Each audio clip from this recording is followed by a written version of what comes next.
was the first synth I bought when Toto started. I really wanted to have something distinctive and new when the band began. At the time, I just had I had a Mini Moog, I had an Oberheim DS2 sequencer, and a synthesizer expander module for the most part. But once I heard a CS80, I had to have one.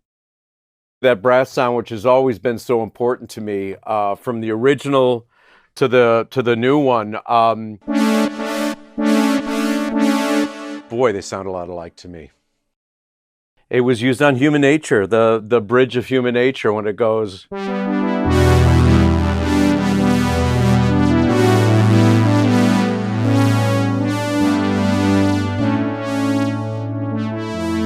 During the keyboard solo to Rosanna, the bed underneath the lead solo was this sound that kind of went like this.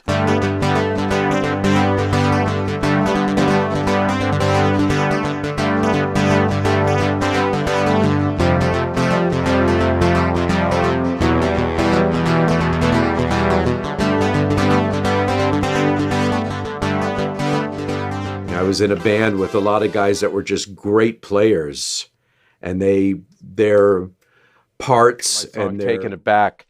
And I just love the sound of these sine waves. You could bypass most of the synth engine. The sine waves would go straight to the output there.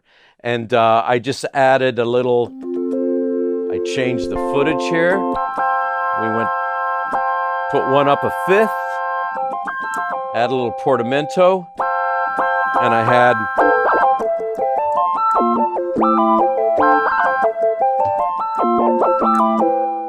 the beginning of Taking It Back. And I tried the same thing on here.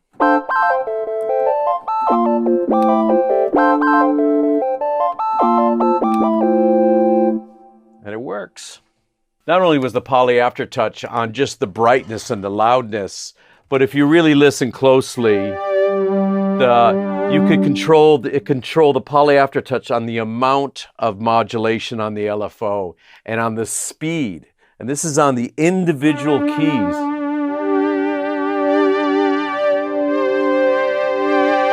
And we can exaggerate it here. You can hear the LFO a little bit more.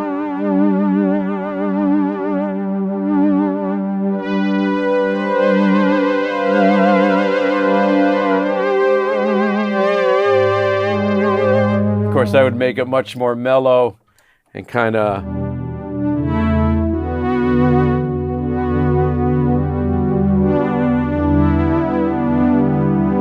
And where a lot of this stuff may sound very subtle to most people, with synthesizers, a lot of the static sounds could just get boring after a while to the ear. And these subtle differences, every key being slightly different, really had this accumulative effect. The CS80 had not only portamento, but it had glissando.